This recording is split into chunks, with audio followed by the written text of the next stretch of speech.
د انتخاباتو په دوران کې ووټ اغشتل او خرڅول دا څنګه دي؟ انتخابات کے دوران ووٹ کی خرید و فروخت کا مسئلہ، کله چې الیکشن راشي نو بس کم امیدواران دي او کم خلک یعنی کم کینډیډیټس حضرات دي اغویم ګرځي او د خلکو سره خبره کوي، د خلکو نه ووټ اخلي او قوم او ووټران دا هم خپل ووټ چې کم دی خرڅوي. آیا د دې ووټ خرڅول جایز دي که جایز نه دي؟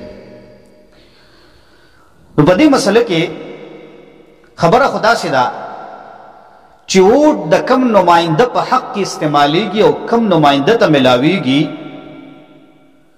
نو دا ووټ د دې نماینده په حق کې د خیرخواهۍ د ملک او د ملت سره د خیرخواهۍ او شهادت دی. دا شهادت دی. دارنګه دا ووټ دا سفارش دی. ووټ دا یو قسم مشوره ده، ووټ دا وکالت دی او ووټ دا امانت دی.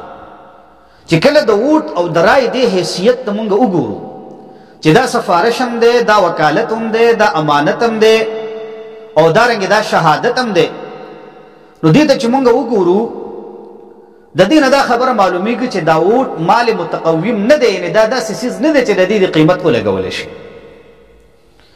او د یو څیز د خرید او د فروخت مسله، د یو څیز د اغوستلو د خرڅولو دپاره دا هغه څیز قیمتي کېدل، متقوم کېدل دا ضروري او لازمي دي.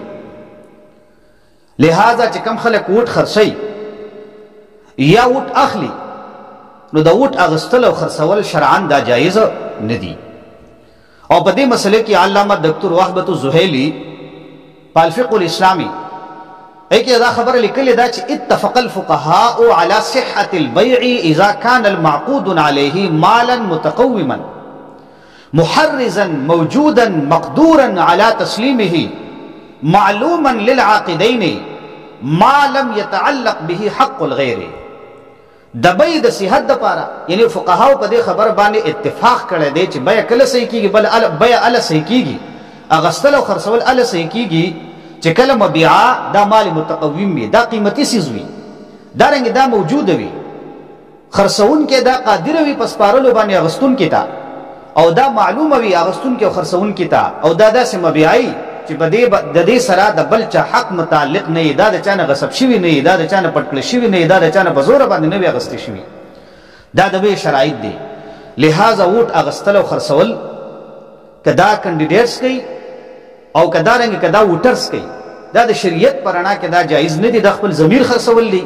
او چې په کومه معاشره کې دا بیماری پیدا شي، دا مسله پیدا شي، نو هغه معاشره ترقي نشي کولی. چې کوم سړی د پیسو په بنیاد باندې، د دولت په بنیاد باندې پارلیمنت ته ورشي، نو هغه بیا د ملک او د ملت دپاره، د قوم دپاره صحیح فیصله هم نشي کولی او نمایندګي هم نشي کولی. لہذا د انتخاباتو په دوران کې ووټ اغوستل او خرڅول دا شرعاً جایز نه دي.